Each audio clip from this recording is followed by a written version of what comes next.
हाँ बेटा आ रही हूँ। अरे थोड़ा सा किचन अरेंज करके आ रही हूँ। मुझे पता है कि तुम स्कूल से आओ, तुम्हें बहुत तेज भूख लगी है, बस ला रही हूँ बाबा। तुम लोग भी ना थोड़ा सा वेट नहीं कर सकते हो। अरे इसमें तो रोटियां थी घी की, इसमें तो है ही नहीं एक भी रोटी।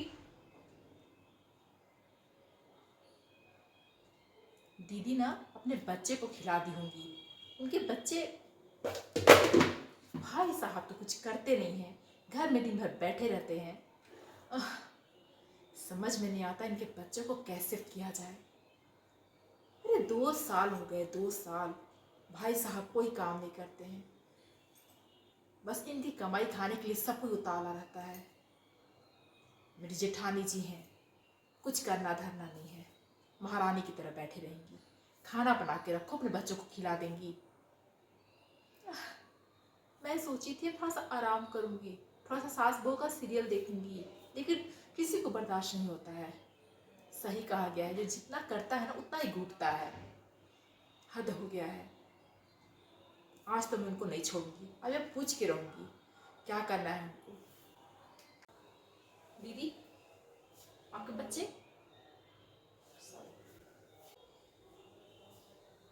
दीदी किचन में पराठे थे घी के, क्या हुए आप मुझे बताइए क्या हुआ।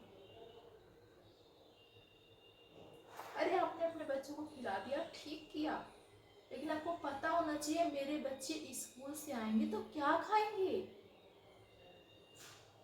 आप मुझे बोल तो देती कि मैं उनके लिए रोटियां सेक के रख देती।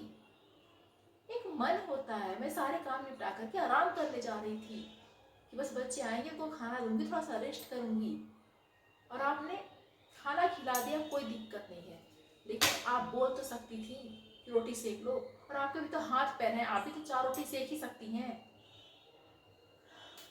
दीदी आप क्यों नहीं समझती हैं, ऐसे नहीं होता, ऐसे घर नहीं चलता। एक तो आपके हस्बैंड 2 साल से बैठे हुए हैं, सारे घर की जिम्मेदारी मेरे हस्बैंड के ऊपर है, मैं कुछ नहीं बोलती, सारे काम दिन रात करते रहती हूँ, लेकिन आप तब हद है ना। उल्टा चोर कोतवाल को डांटो वे वाला हाल है। एक तो बैठ के आप और आपकी पूरी फैमिली खाती है, ऊपर से घर का कोई एक काम नहीं करना है, ऊपर से जो रोटियां बची वो भी अपने बच्चों को खिला देना है। आज मैं रोटी नहीं बनाऊंगी, आप मेरे बच्चे की रोटी बना के लाएंगी बस। हाँ तो बनाइए ना फिर, मेरे बच्चे भूख से तिलमिला रहे, जाके बनाइए आप। हद करके रख दी है दीदी आप तो। मैं इनको समझा समझा थक चुकी हूँ कि आप उनसे अलग हो जाए, लेकिन नहीं, इनको भाई भतीजा का मुंह ऐसा हुआ है ना कि अपने बच्चे ही अपना खराब होते हैं। हद हो गया है, जगह बना के लाई बस।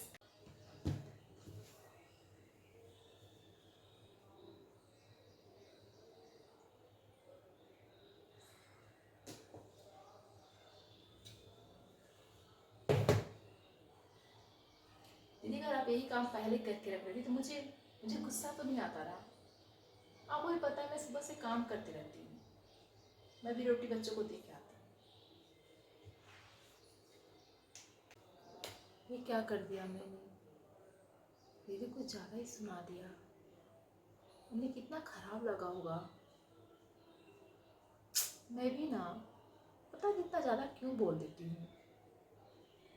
अरे मैं पढ़ी लिखी हूँ और उनकी प्रॉब्लम को नहीं समझूंगी तो कौन समझेगा। मैं उनकी देवरानी हूँ, लेकिन गलत क्या बोला मैंने। 2 साल से मेरे हस्बैंड घर की पूरी जिम्मेदारी उठाए हुए हैं और वे है कि समझती ही नहीं है। लेकिन इसमें उनकी क्या गलती है। अगर उनके हस्बैंड जॉब पे नहीं जा रहे हैं तो दीदी क्या करें। आए दिन तो वे झगड़ती रहती हैं कि कहीं नौकरी देखिए, कहीं नौकरी तलाश कीजिए। क्या करूं, मैं क्यों बोल देती हूँ, मैं क्यों गुस्सा कर देती हूँ इतनी जल्दी। क्या करूं, समय का कोई भरोसा नहीं ना। हो सकता है आज उनके साथ ऐसा हुआ है, कल मेरे साथ भी तो हो सकता है। उफ। मुझे इतनी तेज आवाज़ में नहीं बोलना चाहिए था, क्या करूँ? सॉरी बोल दूँ क्या उनको? अरे नहीं, सॉरी बोलूँगी ना तो फिर वही गलती करेंगी, मुझे सॉरी नहीं बोलना।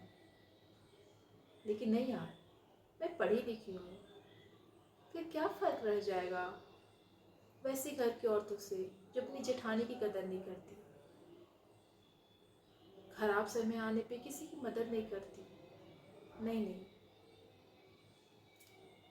ये अच्छा नहीं है।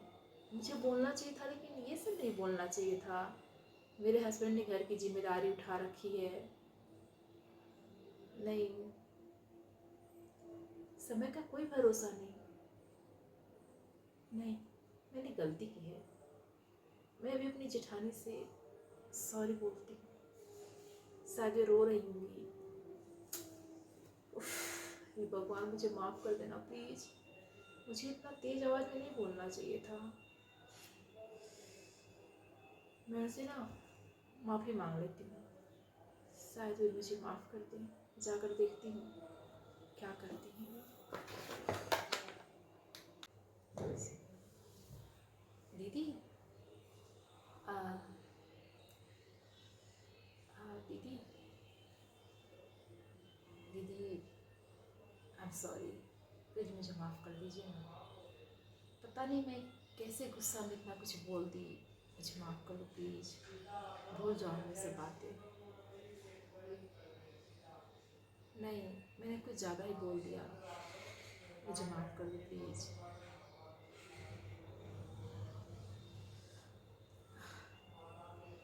दीदी प्लीज़ मत बोलो ना, खराब समय तो किसी के भी आ सकते हैं, आपके मेरे, लेकिन मुझे ये सब नहीं बोलना चाहिए था। प्लीज़ मुझे माफ़ कर दो।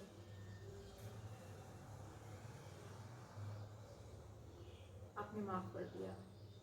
दीदी प्लीज़ बोलिए ना कि आपने मुझे माफ़ कर दिया। आपने मन में कोई ऐसी बात नहीं रखी है, बोलिए। दीदी पता है, मुझे मालूम था कि आप मुझे माफ़ कर देंगी। आपको तो पता ही है, मैं गुस्सा में कुछ ज़्यादा ही बोल देती हूँ। अरे दीदी देखिए ना, ये साड़ी मैं इसकी सोच रही थी ना फॉल लगा दूँ और इसके अस्तर ले आऊँ। साड़ी में तो ब्लाउज होगा ही है ना, तो इसके अस्तर ले आती हूँ और फॉल ला के लगा देती हूँ और सिल देती हूँ। और जितिया में पहनने होंगे ना, जितिया दीदी 25 को ही है ना? हाँ, तो दीदी मैं क्या बोल रही थी कि आप ही साड़ी खरीद लेना, आपको जो अच्छा लगे। आज ही आएंगे तो मैं पैसे की बात करूँगी और आप खरीद लेना। नहीं दीदी, सब कोई नया पहनता है ना, तो यानी कि आप मुझे माफ़ नहीं की। अगर आप माफ़ की तो आपको साड़ी लेनी पड़ेगी, ठीक है? दीदी फिर से आई एम सॉरी, मुझे इतना नहीं बोलना चाहिए था, मुझे माफ़ कर दो प्लीज़। सॉरी। हे गाइज, कैसे हैं आप सभी? उम्मीद करती हूँ आप लोग काफ़ी अच्छे होंगे, स्वस्थ होंगे, मस्त होंगे। मैं भी ठीक हूँ।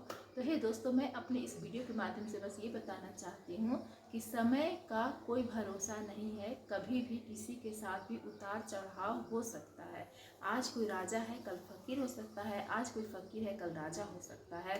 तो कृपया जब किसी का समय खराब हो ना, तो उसे तो कभी भूल कर भी ऊँची आवाज़ में बात ना करें, उसे अब सब ना बोले, बिल्कुल ना बोले, शब्दों पे कंट्रोल करें। यदि आपने बोल भी दिया है ना, तो माफ़ी मांगे, माफ़ी मांगे। सॉरी सबसे बड़ा कोई शब्द ही नहीं है मुझे लगता है कि। और अगर कोई आपके दरवाजे पर ऐसे कोई माफ़ी मांगने गया है ना दोस्तों, तो अगले आदमी को भी चाहिए कि उसको माफ़ कर दे। कई बार होता है ना कि आप इतने अहंकार में होते हैं, इतने अहंकार में होते हैं ना, कि अगर अगला आदमी कह रहा है कि मुझसे गलती हो गई, मुझे माफ़ कर दो, उसके पास कुछ नहीं है, फिर भी वे अहंकार दिखाएगा। अहंकार मत दिखाइए, अहंकार मत दिखाइए दोस्तों। एक दूसरे को माफ़ करना सीखिए। एक आप अगर किसी गलती को क्षमा करते हैं ना, तो माफ़ी मांगने वाले से बड़े आप हैं दोस्तों। कई बार देखा गया है ना कि घर में ऐसा होता ही नहीं है, औरतों के विचार मिलते नहीं हैं।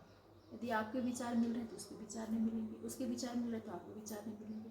घर इसलिए टूटता है। कभी घर मर्दों के कारण नहीं टूटता, औरतों के कारण ही टूटता है। छोटी मोटी बातों को लेकर घर टूटता है। इन सब बातों पे ध्यान दें। और अगर आपको लगता है ना कि आप किसी की हेल्प कर सकते हैं तो आपको चाहिए कि उसकी हेल्प करें। यदि आप धन से, संपत्ति से अगर आप सक्षम नहीं हैं तो आप संतावना दे दीजिए, संतावना दीजिए, उसे भरोसा दिलाइए, विश्वास दिलाइए, उसको तकलीफ मत पहुँचाइए। ऐसे शब्दों का प्रयोग मत कीजिए कि उसको तकलीफ पहुँचे। क्योंकि दोस्तों जब आप किसी की मदद करते हैं ना तो दिल बाग बाग हो जाता है, बहुत खुशी होती है, बहुत खुशी होती है। अगर आप किसी की मदद कर रहे हो ना, ऊपर वाला देख रहा है, समाज देख रहा है आपको, कभी दोस्तों कमी नहीं होती। एक बार आप किसी की मदद करके तो देखो, बहुत खुशी होता है। तो दोस्तों अपने वीडियो का अंत हम यहीं पे करते हैं। और हमारा वीडियो आप लोगों को कैसा लगता है प्लीज़ हमें कमेंट करें और बताएं। यदि हमसे कोई मिस्टेक हो रहा है तो भी बताएं। ठीक है दोस्तों, क्योंकि हम आपके भरोसे इस वीडियो पे चल रहे हैं। एक यूट्यूबर सिर्फ अपना चैनल बना सकता है, अपना काम कर सकता है, लेकिन उसको आगे बढ़ाने का काम आप लोग का होता है। तो प्लीज़ हमें आगे बढ़ाइए, हमें कमेंट कीजिए, बताइए कि मेरा वीडियो कैसा है, आप लोग के लिए सही है नहीं है, क्या कमी है, मेरी कमियों को बताइए, मैं अपनी कमियों को सुधारना चाहती हूँ। प्लीज़ दोस्तों आप लोग से रिक्वेस्ट है, आप लोग हमारी कमियों को बताइए, कमेंट कीजिए कि आप यहाँ पर मिस्टेक है, गलत है, मैं उसको सुधारूँ। I kindly request you. Thank you.